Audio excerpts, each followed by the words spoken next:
loud enough? No.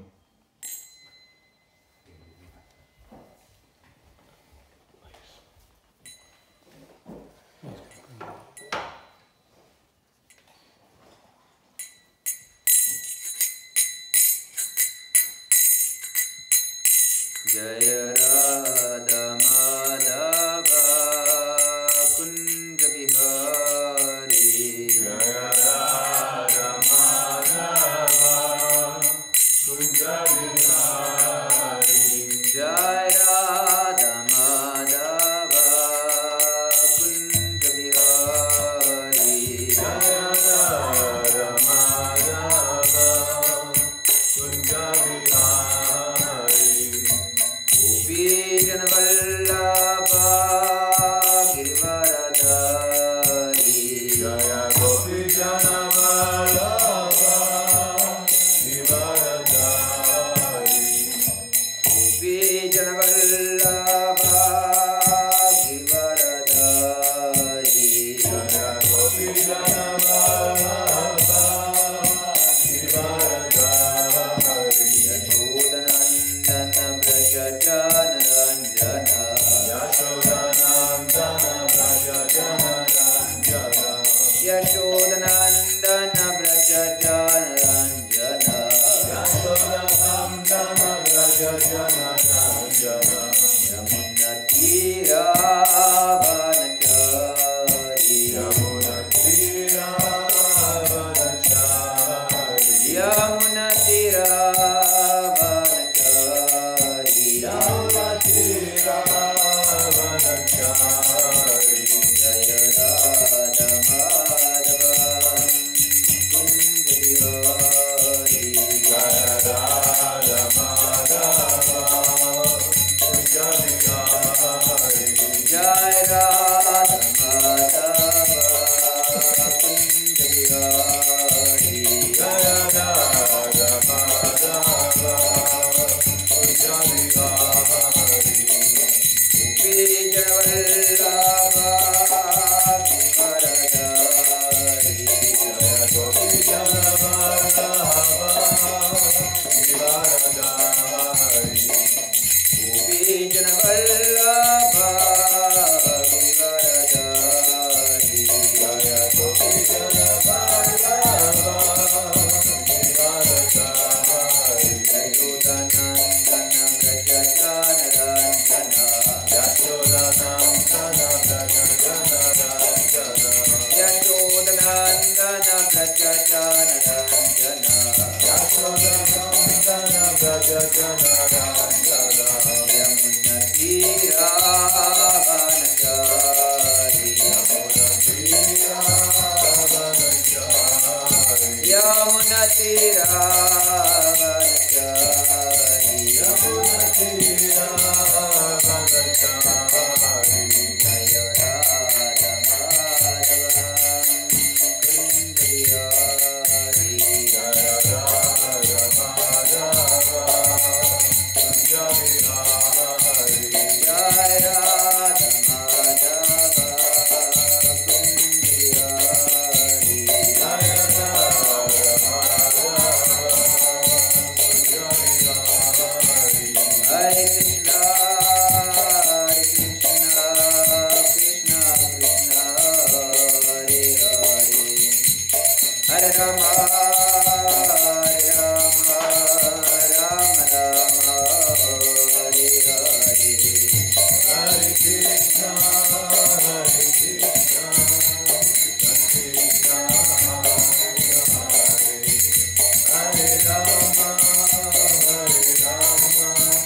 Rama Rama, Hare Hare.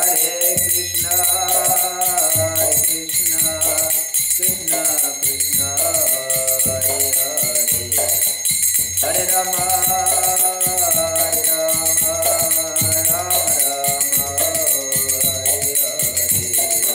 Hare Krishna, Hare Krishna, Hare Krishna, Hare Hare, Hare Rama, Hare Rama, Rama Rama, Hare Hare.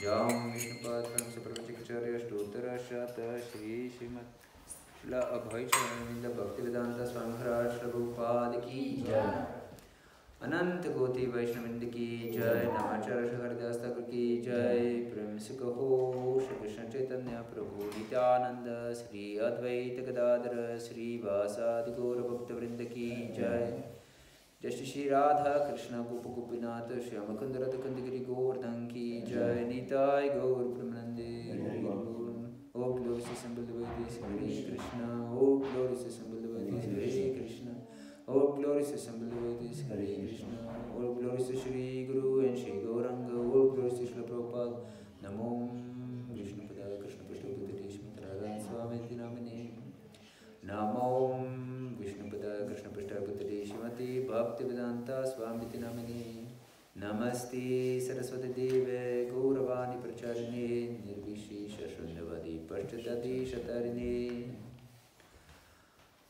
Om ज्ञानतिमिरन्दस्य ज्ञानञ्जनशलाकाय चक्षुरुन्मिलितं येन तस्मै श्रीगुरवे नमः श्रीचैतन्यमनोभीष्टं स्थापितं येन भूतले स्वयं रूपः कदा मह्यं ददाति स्वपदान्तिकं वन्देऽहं श्रीगुरो श्रीयुतापदकमलं श्रीगुरुन् वैष्णवंश्च श्रीरूपं साग्रजातं सहगना रघुनाथान्वितं तं सजीवं साद्वैतं सावधूतं परिजनसहितं कृष्णचैतन्यदेवं श्रीराधा कृष्णपादान् सहगना ललिता श्रीविशाखान्वितांश्च हे कृष्ण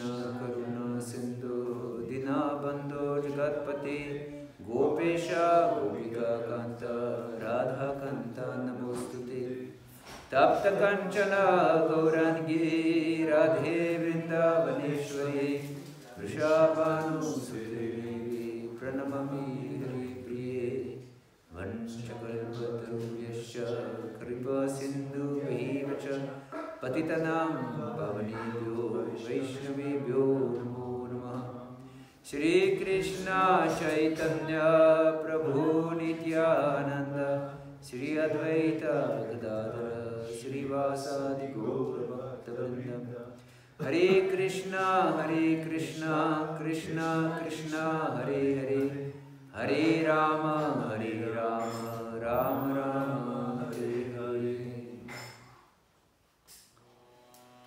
हरे Krishna. So today we continue our discussion on the topics of surrender. Hare Krishna Maharaj. Would you like to change the seat?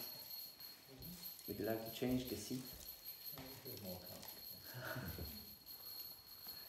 Hare Krishna, please bless me that I can say something about surrender to Krishna. Yes. So, we discussed previous days first what surrender is. And we said that basically it means that it's to give up our freedom, and that the idea of having freedom is just illusion. Therefore we can choose our bondage. This is our freedom. Either be bound by material modes, by illusion, or to be bound by love, by Lord Krishna's spiritual energy, by Srimati Radharani. And we discussed then this Anukulya Sankalpa, what is favorable for devotional service. And we discussed these 6 items that Rupa Goswami mentions in Upadeshamrita that are favorable for devotional service. Utsaha Nishchaya Karya Tat Tat Karma Pravartana Sang Sangatyagat Sadhuriti Shadbir Bhakti Prasidati. One should have enthusiasm, strong enthusiasm, and firm conviction. Without conviction, we cannot do anything. So we should be convinced about the process of pure devotional service.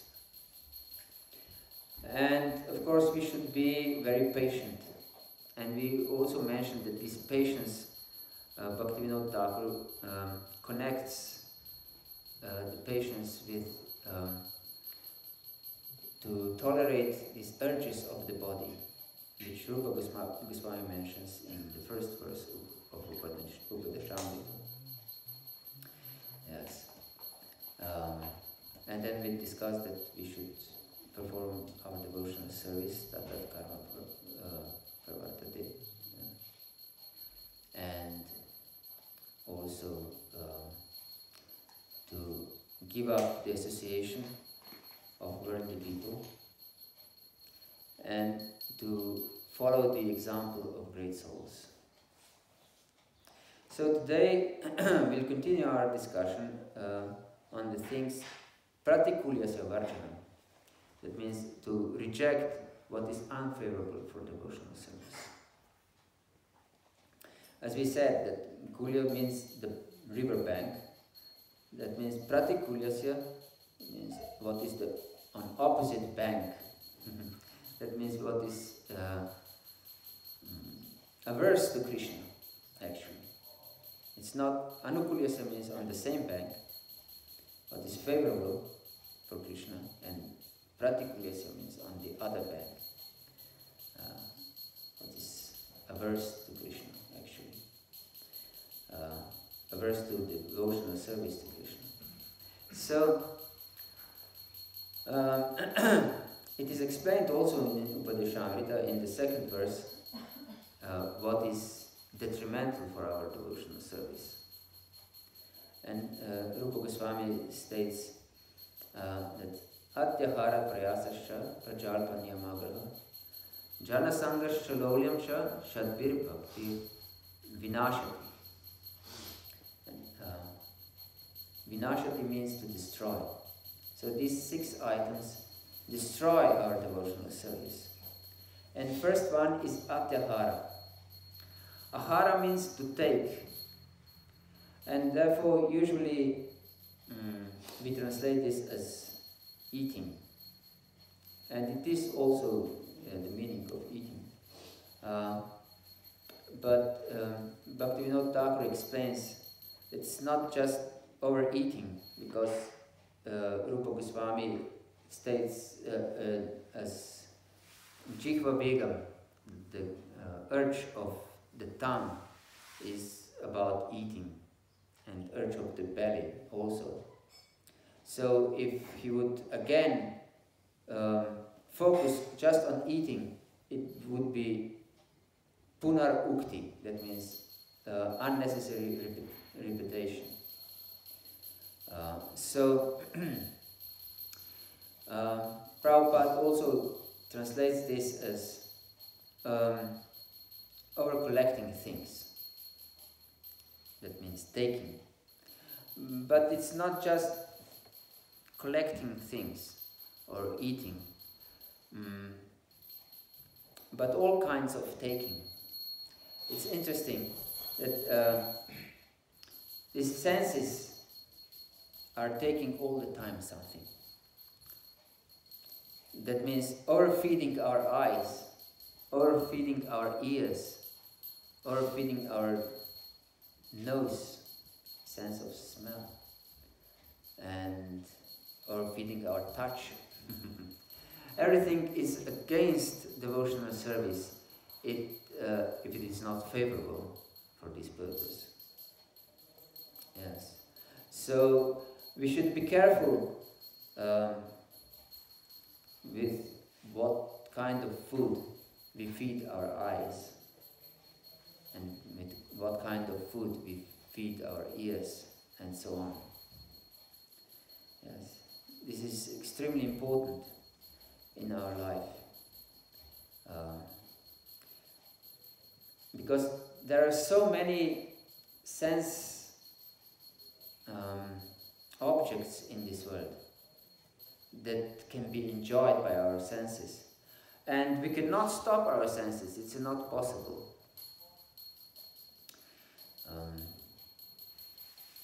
Yes. Also Lord Krishna explains that one cannot be inactive even for a moment. Nahi kashchit kshana bija tatishtati karmati. Karate havesha karma jantu prakriti sara prakriti jagana. That one cannot be inactive even for a moment. But we know that we act through our senses. We cannot act without our senses. So, yes, we should engage our senses in devotional service. That means that we don't use them unnecessarily. For example, if we take this eating propensity, we eat just prasad. Of course, prasad is very tasty, but we can see that many devotees don't eat just prasad.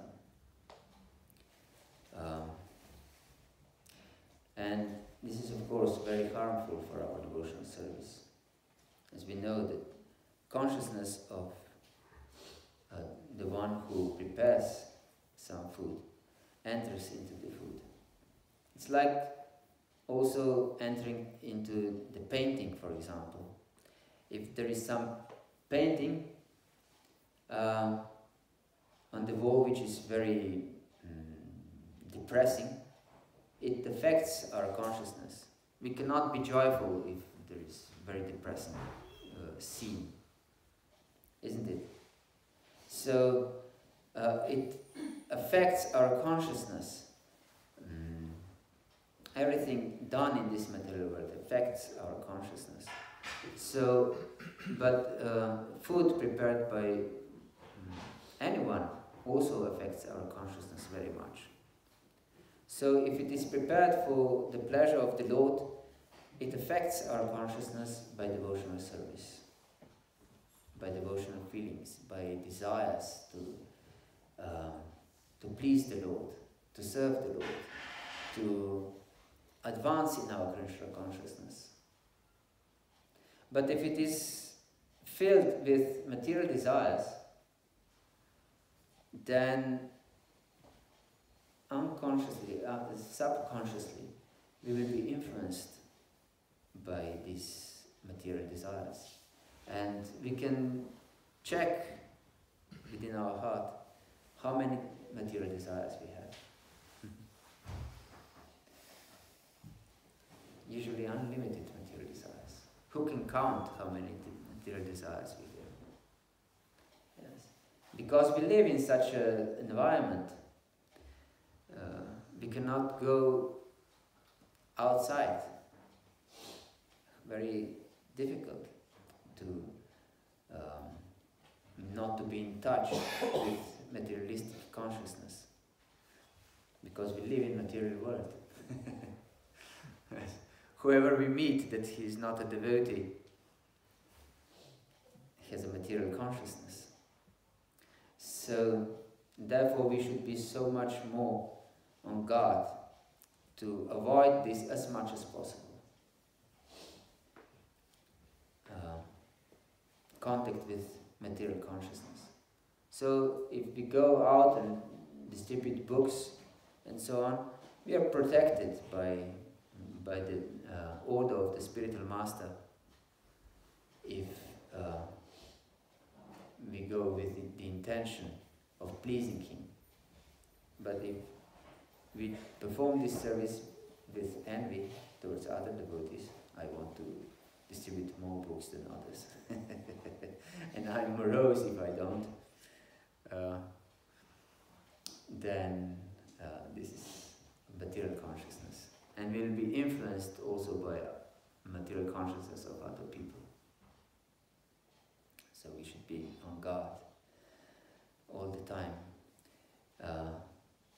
to curb our tendencies to be envious Atyahara.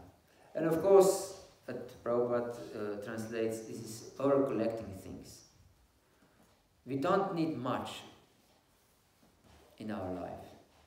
Once I heard very interesting thought, instruction maybe, I can say, by Jayadvaita Maharaj. He said that one's expenditure should be as close to zero as possible. Then we are very much free in our life. If we don't endeavor to collect things, we don't need much, actually. What do we need? We don't need. There was some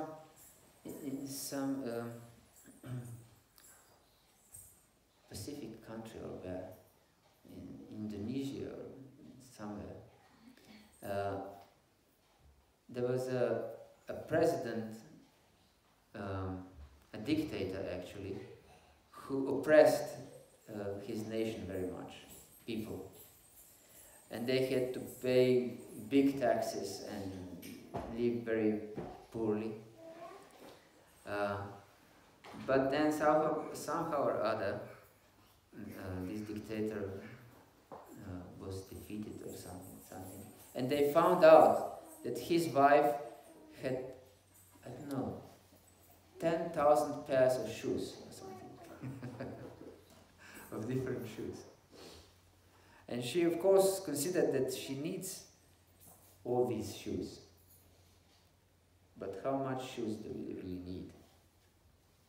Or anything else? Basically, we need very little. So we shouldn't endeavor to collect things. Especially, this is detrimental for those who are in renounced orders of life. I knew one brahmachari who had full closet of different things, like more than grihastas. Not just one closet, more than one closet. So we should be careful not to collect things unnecessarily. And we know because in modern world, people are always in anxiety, and they try to satisfy this anxiety by buying things. Yes, the shopping malls are modern temples. People are going there, and because they feel lonely and afraid and full of anxiety, they buy things because they think that this will satisfy their cravings for something they don't even know what it is. But basically it's a relationship.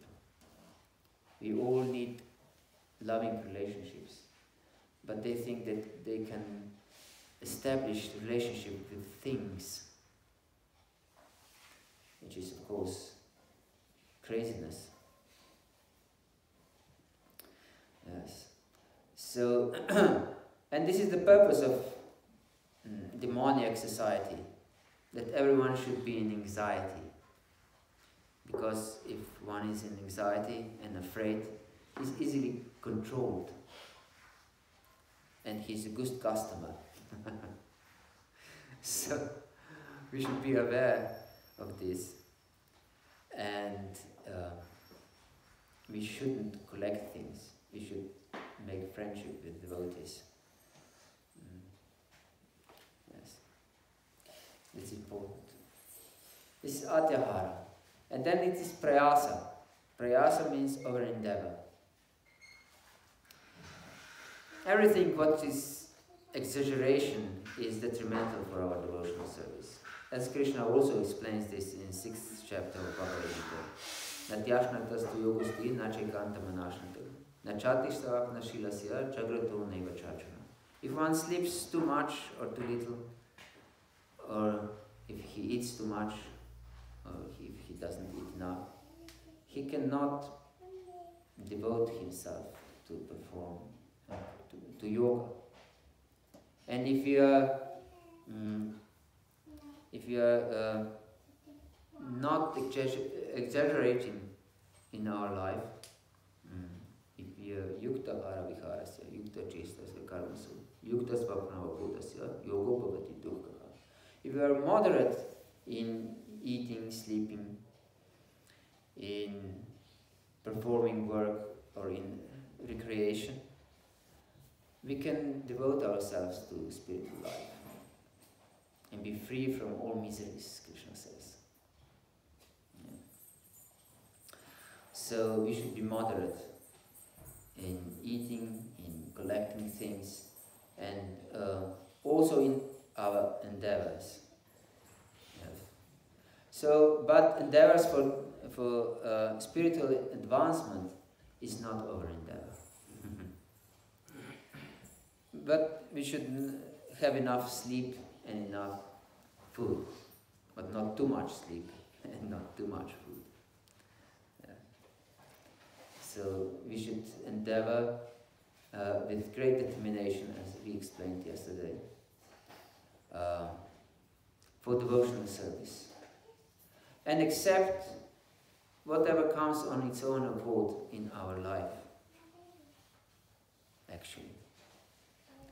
And that doesn't mean that we should endeavor to collect money, even if we are grihastas. This is not our mission. Collecting money is not a mission of a grihasta. We should know this. Because many times we can hear, even devotees, that they think if you are grihasta, your duty is, of course, to support your family, which is true, but your mission is not to collect a lot of money.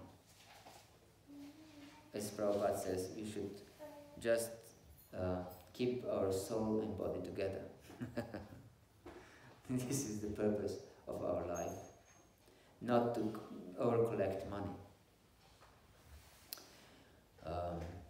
Our mission in Grihastha life is to be Krishna conscious. It's as simple as that. It's not to collect money, but this is our duty, but our mission is to be Krishna conscious. And because the Dharma of Grihastha ashram is to have children, our mission is to make our children also Krishna conscious, and our wife and husband. This is our mission. Guru nasasyat svajano nasasyat, pitana sasyat, janini nasasyat, devam natasyan napadishcha sasyan namocheti aksamapiti mityam. Lord Rishabhadeva explains in 5th canto of Srimad Bhagavatam that one shouldn't become a guru, guru nasasyat, svajano nasasyat, even a relative. We shouldn't become a relative. If you are not able to deliver those who depend on us.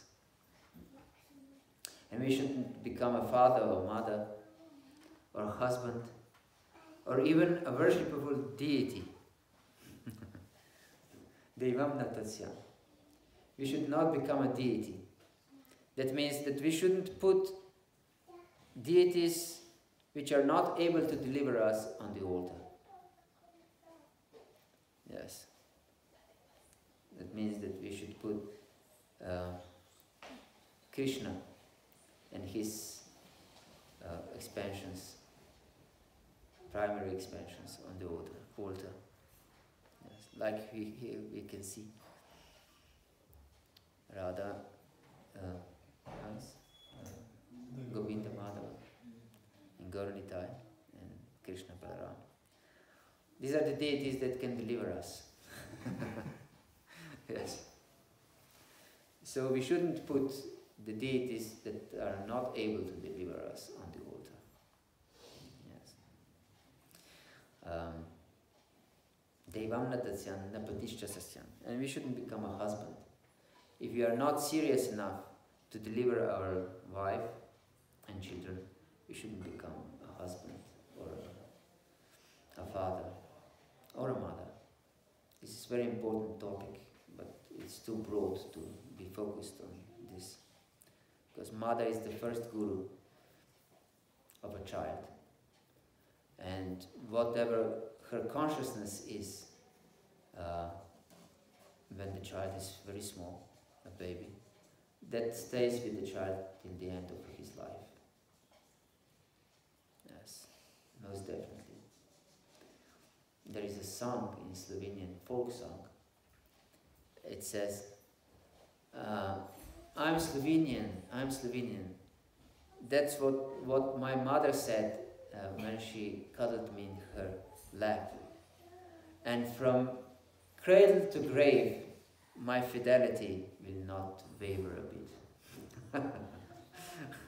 So we can see how strong is this influence of a mother. Whatever a child drinks with his mother's milk, it stays forever in his heart. So those of us who didn't receive this Krishna consciousness with mother's milk are deprived of this blessing of mother being a proper guru. Yes. So we should give this up to our children. So this should be our focus in Grihastha Ashram, to make our children Krishna conscious. Yes. This is prayasa. Prayasa means everything that is unfavorable endeavor for anything else than Krishna consciousness.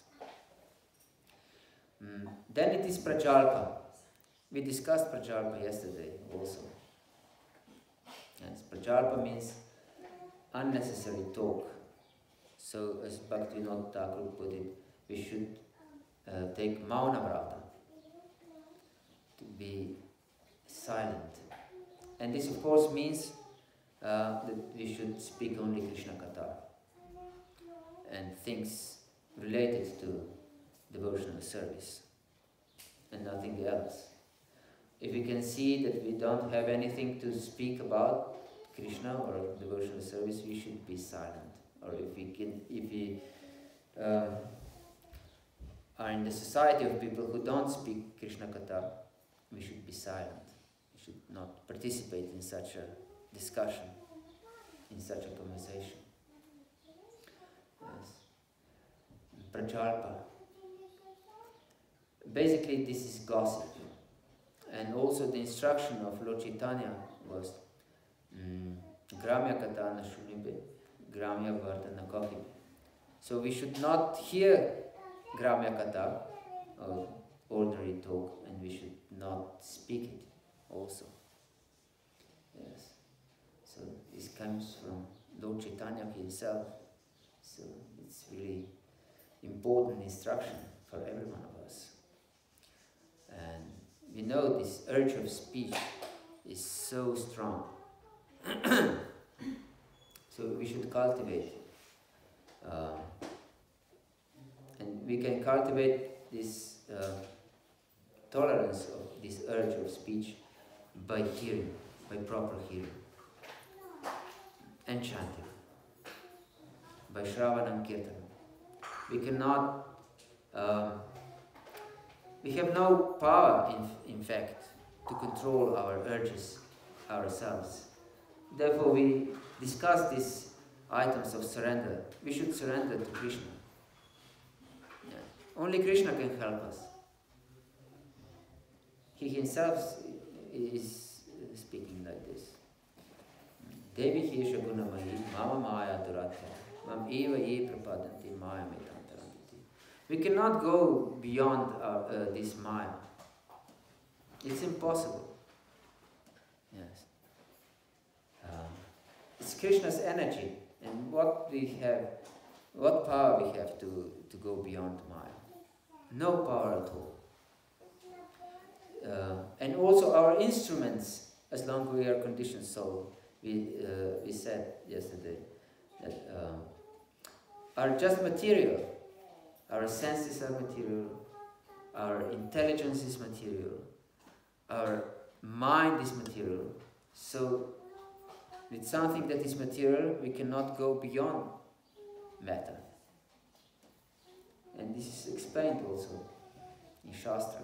Atak Shri Krishna Namadi Nabhavet Grahyam Indriya Sevan Mukhi Jivado Swayam Eva Spuratila. So we cannot grasp Krishna with our material senses. It's impossible. Nabhavet Grahyam Indriya. So Grahyam means to grasp. Indriya means senses. It's impossible to grasp Krishna by our senses. But by service, by surrendering to Krishna, Adakshi Krishna Navadi, Nabhavet Grahyam Indriya, Sevan Mukhi Jivado. Seva means service. Sevan Mukhi Jivado.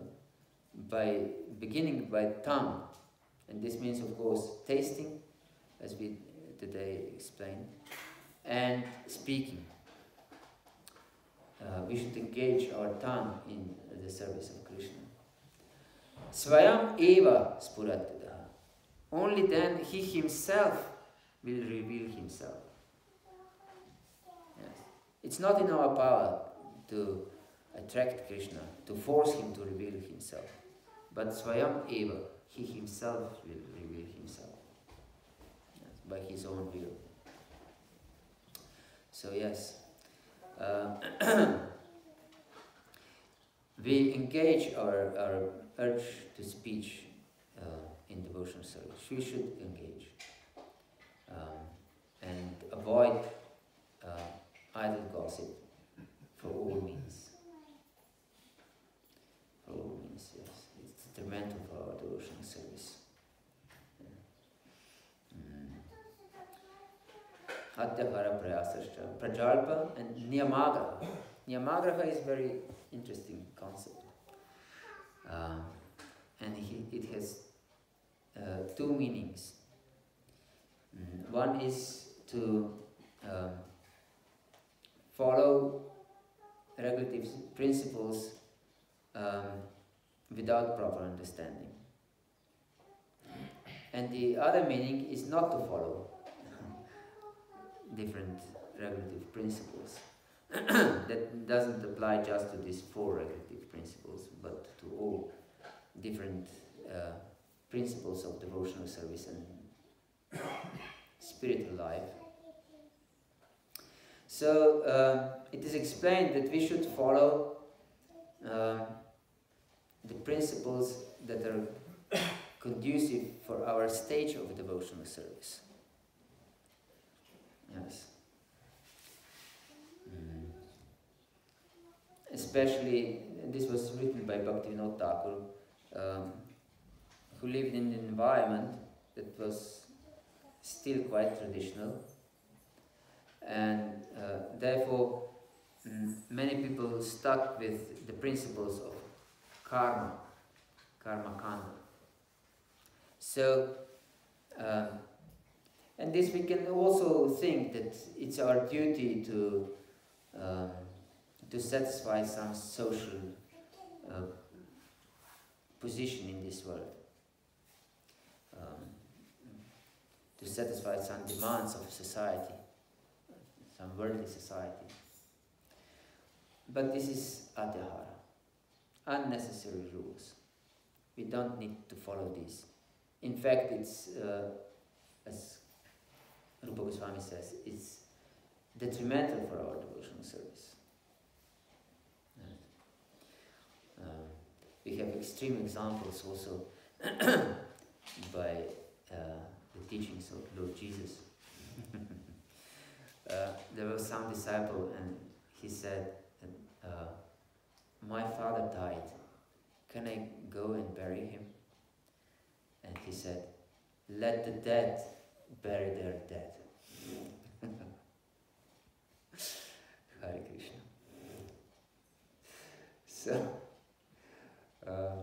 of course, it doesn't mean that we neglect our parents and we should do everything for their benefit. but we should take this idea that worldly duties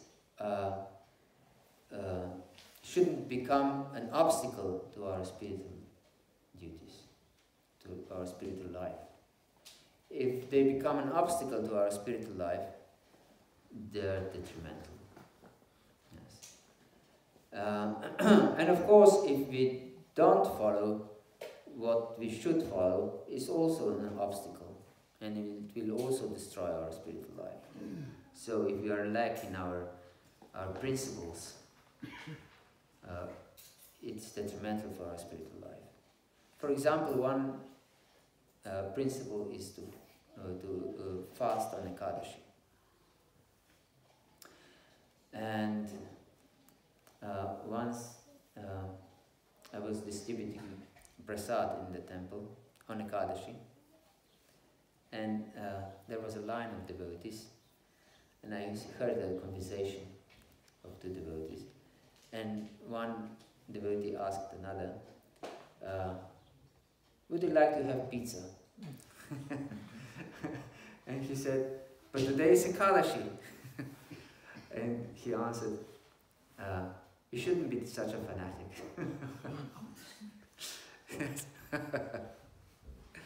So,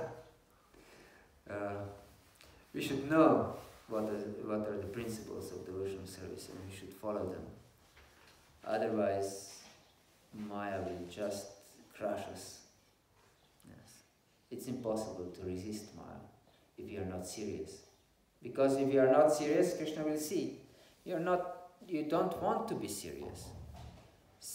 And you don't want to endeavor with your full heart for devotional service.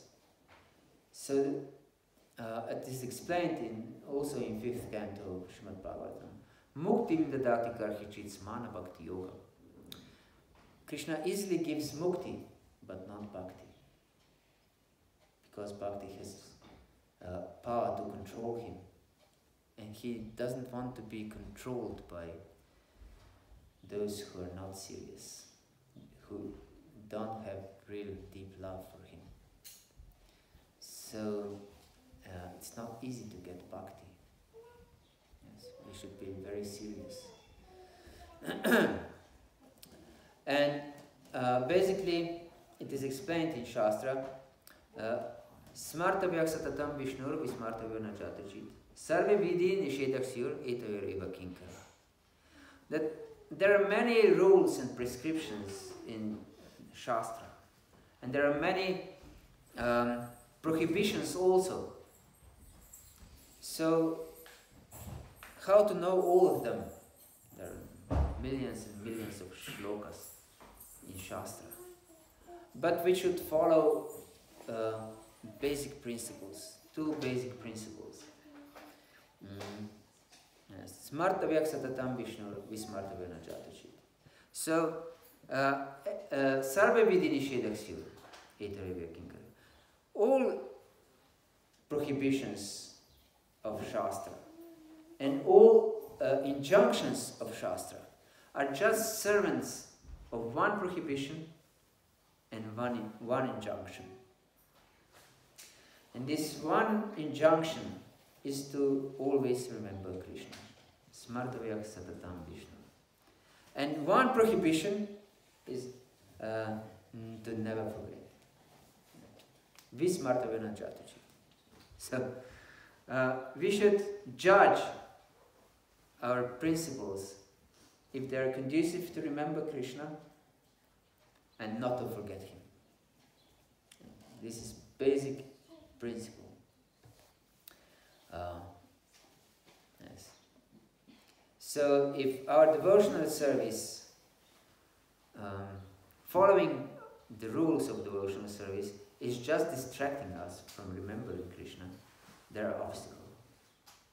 So we should follow them with proper consciousness, with proper intention to please Krishna, to remember Krishna, to please his devotees. Then they are not niyamagraha. But if we follow Ekadashi full fast, without even drinking water, and we don't sleep whole night. But we think how superior we are to other devotees because of this. This is niyamagraha. Then our stomach is fasting maybe, but our ego, false ego, is feasting.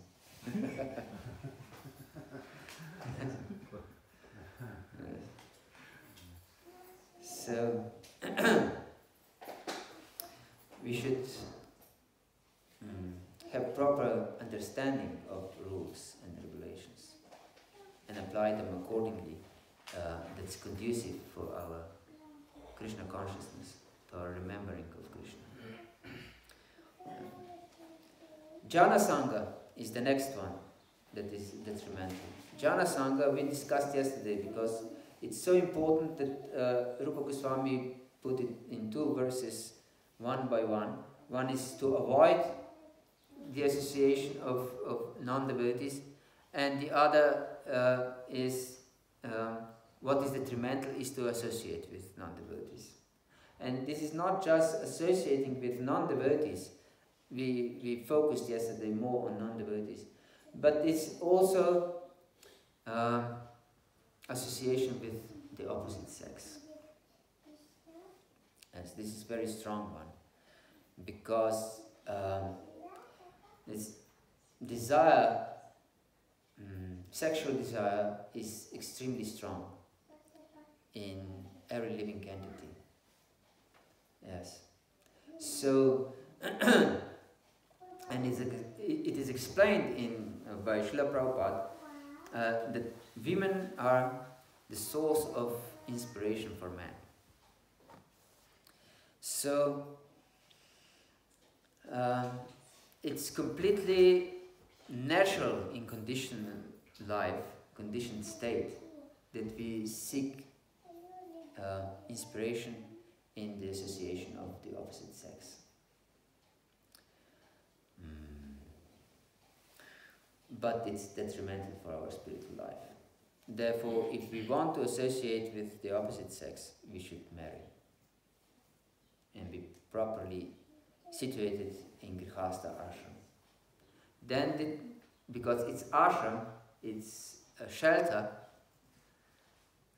the word itself means shelter. That means that we are protected if we are properly married. Yes. But we can see that even brahmacharis, many times, they speak with Matajis, and they laugh, and they seek this energy, feminine energy. Yes, and this is detrimental for brahmacharis. And not just for brahmacharis. Even grihasthas shouldn't associate with other women loosely. Yes. We should consider all other women except our wife as our mothers. Yeah. But we shouldn't associate with them like with our mother also. So we should be very careful. And those who are authorities in the temples, yes, it's very important, that we can recognize this tendency in devotees who live in the temple, for example, because we should help them. Because many times they don't even know, they don't even realize that something wrong in the association with the opposite sex, because it's so pleasurable to speak with another sex. Yes.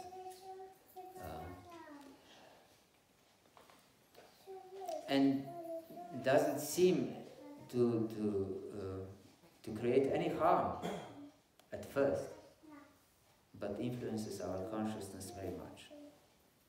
So if we are brahmacharis, if we live in the temple, we should strictly avoid all association of women. And managers shouldn't put them together to perform some service. Yes. And even if we are grihastas, we should strictly avoid association of other women. That doesn't mean that we don't associate with our wife or with our husband, but not with others. Not with others. Yes. This is very important to understand. Yes, of course we should give up the association of materialists. We discussed this yesterday in more detail. So, yes, this is important to understand. Jana Sanghascha, Lolyamcha. Lolyam has two meanings. One, which is commonly known, is to be greedy. But Bhaktivinoda Thakur explains it's not just greed, it's also restlessness. To be restless, yes. And we know, as soon as we have material desires, we become restless. As explained in Chaitanya Charitamrita, Krishna Bhakta Nishkama Adeva Shanta. Bhukti Mukti Siddhikami Sakala Shanta. So, even if we want liberation, and we do want liberation, as long as we want to be free from pain. This is desire for liberation. What else?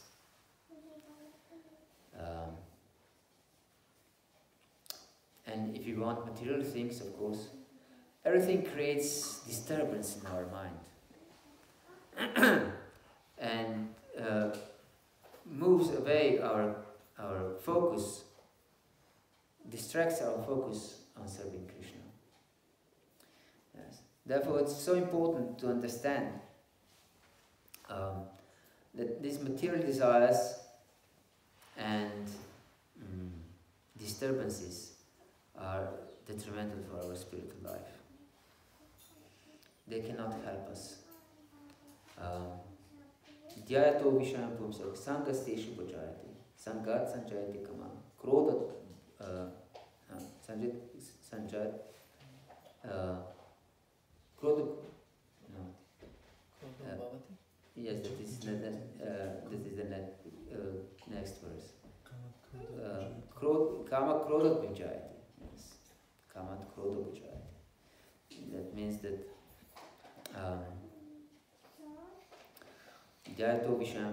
if we meditate on the object of the senses, we get attached to them. So we shouldn't meditate on the beginning about material things. As we explained in the beginning, we should not over-collect things. That means also that we don't meditate. We need this, we need that. I need this dress, I need these shoes, I need this car, and this and that. What is extremely necessary, we can accept this. And what is not, we shouldn't endeavor for them. And we should not crave for them either. Because it will create sangha, the attachment. It will create attachment. And of course, nothing can satisfy us really in this world, because everything is temporary. So everything will be taken sooner or later away from us, and therefore there is anger, strong anger, which destroys our intelligence, as explained by Krishna in the next verse. Yes.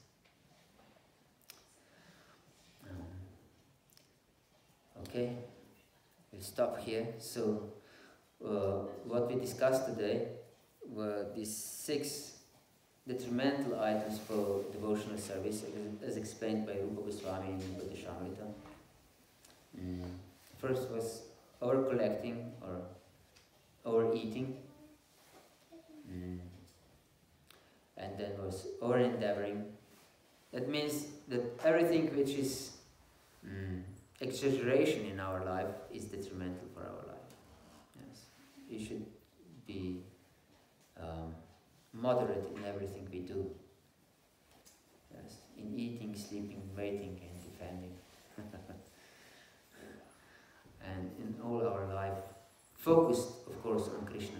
If we are just moderate but not focused on Krishna, it's also detrimental for our spiritual life. Yes. Okay. Is there any questions or comments or doubts? Yes, please. The whole list. So, avoiding association with the opposite sex, it can be very difficult.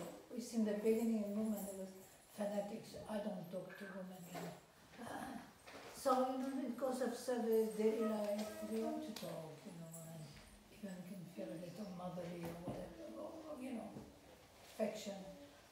So it's not like, it can be fanatic, that's the point. And what about somebody who has homosexual tendencies? So, what is going to do? Yes, she's only Yes. men. Okay. One by one. So, the first question was that we shouldn't be a fanatic. Yes. Or idea that we shouldn't be a fanatic. Yes, we should discuss what is absolutely necessary. And this is explained by Bhaktivinoda Thakur also. It should be strictly business with other women or other men. Otherwise, it is explained, Nanvagnik Pramadanama, Grita Kumbha Samakuman, that women are like fire and men are like butter, the pot of butter. So naturally it melts. Butter melts when in contact with fire. So we shouldn't take this cheaply. But if we have sexual desire, we should marry. This is the solution, not to flirt with other women or with other men. What about if Krishna does not give you a husband or a wife? Maybe somebody wants to get married, but nobody wants to marry them. So we should seek help from. We should seek help. We have these facilities in ISKCON that we can be helped in this way. Yes. Of course, we live in a very unfortunate environment. This Kali Yuga is very unfortunate because it's not the duty of a girl or a boy to search for their husband or wife. It's the duty of the parents. But we don't live in such a society. So, ideally, we should as I read somewhere that Niranjana Swami recommended that we should not seek a husband or wife. We should seek someone who can help us find husband or wife. Understood? we should not choose? No, we should not seek our own husband or wife. But we should seek the help of someone who can help us to find a husband or a wife. Yeah, we've seen some couples that doesn't work at all. Since you have to take some psychology, Yes, of course. We just want to ignore everything, Of course. And we've seen some couples, it's better, divorce, they do. Hare Krishna. If you are Krishna conscious and you want to be Krishna conscious, then these sinful things are never recommended. And divorce is of course sinful. Yes, it may seems harsh, but actually it is. In every spiritual culture, divorce is sinful. Of course, it was crazy in the early days that it was considered that we should marry to one we don't like. Have you heard this? This is of course craziness. We should marry, of course, the one we are attracted to. We shouldn't marry someone we hate.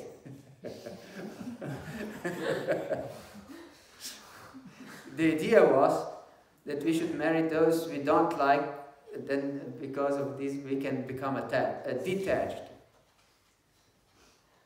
But this is crazy idea, of course. We become detached by properly live according to the principles of devotional service, also in our married life. This is important. Yes. And to use our conditional nature to serve Krishna. Because we can use also this propensity for sex in devotional service to Krishna.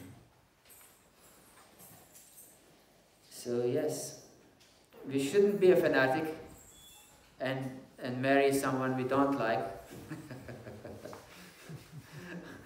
But we should marry someone we like, but we should try to find someone who can help us to find someone we really like, that we are compatible in all regards, as much as possible, but because no one is completely compatible in this world. We should also know this. So,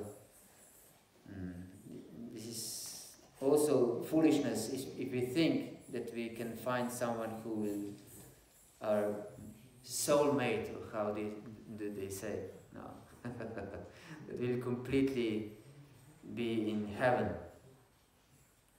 As we discussed yesterday, every ashram is a sacrifice, is austerity. And if we enter any of the ashrams with the idea that we enjoy or that we will avoid some other duties of other ashrams, we will suffer. And it will be very possible to fall down from any ashram of the ashrams. Yes. So we should have proper spiritual consciousness. Also, by entering in Grihastha ashram, it shouldn't be done just because of our lust, or because we don't want to be alone, or just because we want to avoid this life in the temple. Yes. Or with the idea to enjoy the opposite sex. If we enter the Grihastha ashram with this idea that we will enjoy our senses, we will suffer. We will definitely suffer, because we have so many responsibilities. Of course, this enjoyment, regulated enjoyment, comes with the ashram, but this shouldn't be our goal. Yes. So we should be careful. Yes. Okay? Is this okay? Not too much. We can talk more. Later. Is there anything else you would like to discuss? Yes, please. You said yesterday that it's grihasthas should not get married if they don't have children. What? Grihasthas should not, we should not be grihasthas if we don't have children. So I was wondering, because I know many grihasthas couples who marry for preaching purposes, like, they would open preaching centers, or they have like temple or something. So is that wrong to do that? I said that having children is grihastha dharma. Yes, and as explained by our acharyas, there is a time for different duties in life. For example, when you're a young boy, you are a brahmachari, and then either you stay brahmachari or you marry. And when you're a young grihastha, you should have children. And when you're old grihastha, you should become detached and go out and preach as a vanaprastha and then sannyasi. So, for preaching purposes, one don't need to marry. Why? Sannyasis also preach. They preach much more than usually grihasthas. And brahmacharis also preach. So, then this marriage is just for sense gratification. If we don't take the responsibility of bringing up children in Krishna consciousness. Yes. And when we grow older, then we can devote ourselves to preaching, also as a couple. If both husband and wife are devotees, serious devotees, they can preach together. But we shouldn't be attached to our family life till the fag end of our life. So yes, husband and wife come together for this purpose, to have children. But what if they don't want children, and they are not made to, like... Yes, they marry, and then this is a modern idea. I want this, I don't want that. Yeah, but, let's say some devotees marry at 45 or something, it happened. So you say, you got to have children, and, they Yes, don't to get married at 45 is also a modern problem. Yeah, but, we live in a crazy society, And so Yes. you're talking like everything is ideal, but it's not like that, And, We should know what is the ideal and apply it as far as possible. I know we should know what is the idea, of course, but not like assume that everybody can be. What about devotees with homosexual tendencies? So Yes, they should marry, but they should marry when they're young. They should marry who? I said that they should marry when they're young. When they are young. Do you understand? They're not attracted to let them. But if they marry when they're 50, what to do? No, I'm talking about homosexuals. Oh, homosexuals. Those are homosexual tendencies, So. Homosexual tendencies are sinful. Yeah, I know, but once you say. So you cannot marry. If you want to follow the principles of devotional service, then if you have homosexual tendencies, then you just be celibate. Yeah, but how you live with your fellow brahmachari, but it can be very difficult, and challenging. Yes, then if it's difficult for you, then you should leave the ashram. What to say? No, There was one devotee who was homosexual, and he asked Kadamba Karana Maharaj for initiation. And he said that he can initiate him if he remains celibate. Yes. So we should know what we want in our spiritual life. If we think that we can spiritually progress and don't follow the regulative principles, then we are just illusioned. It's not the question of our understanding. Yes, we can understand that everyone is illusioned and they cannot control their urges. This is perfectly understandable. And we can sympathize with such people. And we should sympathize with them. We should not judge them and show to them with our finger. But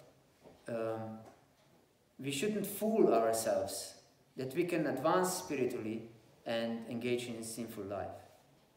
This is another foolishness. Then it's just pouring ghee on the fire of our false ego. Understand? Then yes, you shouldn't be a fanatic. You should live according to your needs. Otherwise, you'll become you have psychological problems. No, this is not our philosophy. We should avoid sinful life. We should control ourselves. Otherwise, what the meaning of human life?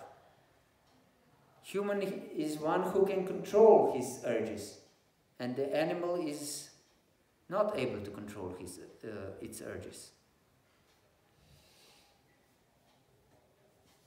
Therefore, Prabhupada said to one of the disciples who said that I don't have a power to control myself. He said, then you are an animal.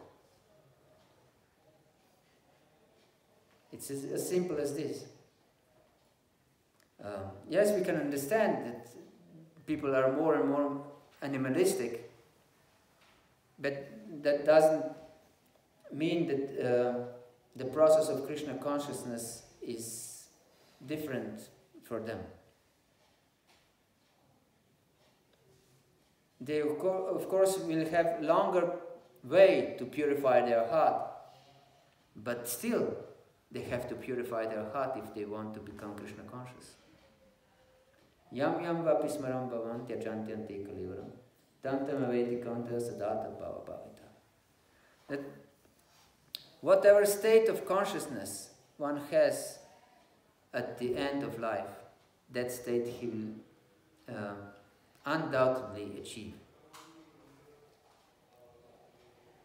Yes. So if we have material desires in our consciousness when we leave our body, we'll definitely achieve another material life. This is Krishna's directly speaking. So we should know what is beneficial and what is not. Yes. And that not everything is good. This is just illusion, that everything is good. Our conditioning is good. No, it's not. We are here to transcend our conditionings. Not to be lenient towards them. You understand? Oh, no, but my question would be more like concern how to do it, how to deal with devotees, you know. Yes, we should be very loving to devotees, even if they have problems. This is our duty also to other devotees. We should be very loving, not judgmental. Help them in every way possible to be accepted, to be understood, to be cared for, to be loved. This is our duty. Not to be shunned or to be rejected. but to be cared and loved for, this is important. But we shouldn't fool ourselves that by our conditionings we can achieve love for Krishna. Then my point was like, I'm reading the book about non-violent communication again, you know, like, so judging, but different from evaluating. So, you know, somebody is not following such principles, we have a tendency to judge, or they're not doing it, you know. Yes, yes. I said that we shouldn't judge. Huh? I said that we shouldn't judge. Yeah, but it's difficult not to judge because we have This is also another conditioning, judgmental conditioning. It's also detrimental for devotional service. Yes. Not just not to follow the principles, but also to judge others is also detrimental. This is prajalpa. We discussed prajalpa. Yes. So yes. Thank you very much.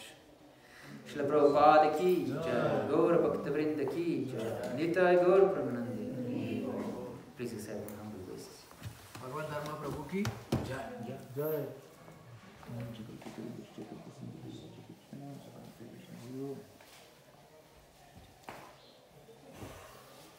You're showering flowers. Thank you.